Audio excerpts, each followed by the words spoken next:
as the co-feature on the undercard of Miguel Cotto versus Saddam Ali, Ray Vargas, WBC Super Bantamweight champion, successfully defended his title against Oscar Negrete. Bantamweight slash Super Bantamweight contender. Turned title challenger, and he got turned away, unfortunately. This was a good fight. I thought, competitive. Negrete gave Vargas a lot to think about throughout the fight. There was a lot of times where he was able to land, just those kind of short, sharp punches, especially the some of those overhand rights. Although he reached with quite a few of them, but when he was able to cut the distance, which was actually very frequently, he was great at cutting the distance with his feet. He wasn't so much at being able to keep that distance cut with his hands and being able to really consistently land on Vargas and force him into enough of those exchanges to really make good on some of the accuracy that he had shown at times, of course. There were a few left hooks to the body that he landed that were pretty well, but overall it was just that, Vargas was too big, too tall, too rangy, too lanky, and, just a little bit too good as well. He was able to keep Negrete at distance by and large. Threw a lot of hellacious shots to the body of his own. Negrete has, a relatively kind of short torso though, and reasonably long arms for, I think, his body type, and he was able to protect his body actually pretty well against a lot of those body shots. Vargas isn't like an outright like lights out puncher. He's a guy that has respectable power, I'd say. A guy that will at the very least put you on edge. He does have a fair few knockouts in his number of victories. But it's one of those things where it's really going to be him either catching you cold early or him really accumulating damage on you in order to get rid of you. Oscar Negrete had never been stopped, nor had he even lost. There were a couple of times where Vargas was able to hurt him, though. And, one particular moment, I think it was in the 7th or the 8th, where he managed to kind of catch him with a right hand up against the ropes when Negrete was out of position. But, other than that, I thought it was an entertaining fight, a pretty close fight all the way through, albeit one that I could see some people thinking it might have been a little bit dull simply because of the fact that you could kind of see what was going on.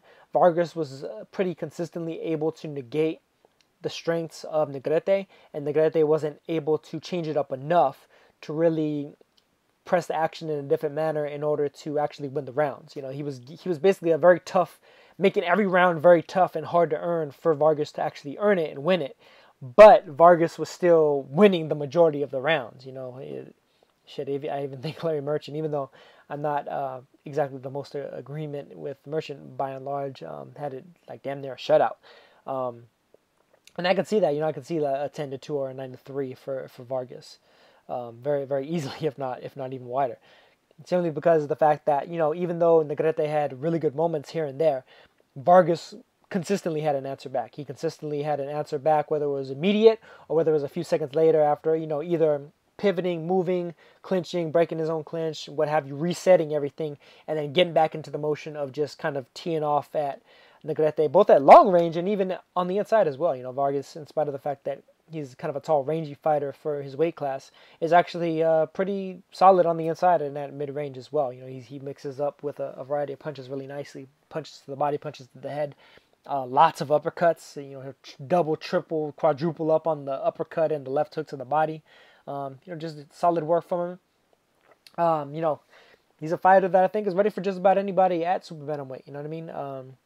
I guess pending even what happens with Lomachenko and Rigondeaux, the WBC had ordered a fight between him and Rigondeaux before he came to the table. Rigondeaux didn't. Rigondeaux was, I guess, trying to deal with the WBA and everything, and it turns out maybe that wasn't the best move. But I guess we'll see in the end when all that stuff kind of falls into place next week. But there's good Jesse Magdaleno out there, and so far as unifications, Julio Ceja is his mandatory. I'm pretty sure that mandatory is probably actually going to get forced reasonably soon. That's a pretty dangerous fight as well. Julio Ceja, if you want to talk about a knockout puncher, he is a knockout puncher. And Vargas, his style, he leaves himself just open enough that, Ceja is a very, very, very much a live underdog, if not, a serious knockout threat. He's a knockout threat against anybody that he fights, but especially so if you want to play that kind of machismo game, which Vargas is kind of prone to do sometimes. Negrete, I think, should probably move back down to bantamweight. Ultimately, you're always going to look small against a guy like Vargas regardless. But I do think that he's a guy that, maybe he could even make super flyweight. If he's able to actually make 115 still, he did as an amateur, then I mean, there's good money down there to be made for sure, for sure. Especially with the increased attention that HBO has been given. Super flyweight, it's not even just HBO, but I mean, you got Joanna Kaz out there, Kaya Fai, appearing on ESPN and British channels, Box Nation, and so on and so forth. So I mean, he could definitely make some waves at 115, or at the very least, even just going back down to 118. I think what happened here was, the belts at 118 were tied up between Ryan Burnett, Luis Neri having a rematch, Shinsuke Yamanaka, and then Solani Tete out there. So ultimately, he saw an opportunity in front of him with Vargas. He's 29 years old, and he hasn't had a ton of fights, a ton of pro experience, but enough that he felt like he was probably ready to take that next step up. And it was just kind of unfortunate that he kind of ran into, I think, just a particular style matchup and a particular type of fighter that ultimately was always going to be difficult for him in the first place, regardless of how much experience that he has. It's just a tough guy to fight, period, point blank. So, I mean, scrappy performance from Negrete. Good win for Vargas. Racking up a couple of nice wins recently. Gavin McDonald, Ronnie Rios for his first defense, and here with Negrete. Let's see where he goes from here. I think Julio Serra, he definitely lingers as a very big threat, though, for sure. I'm definitely looking forward to that fight whenever it happens to get ordered. I think that's pretty much one of the best matchups that actually could be made at 122. So that's going to do it for this one. I'll catch you guys on the next one. Peace.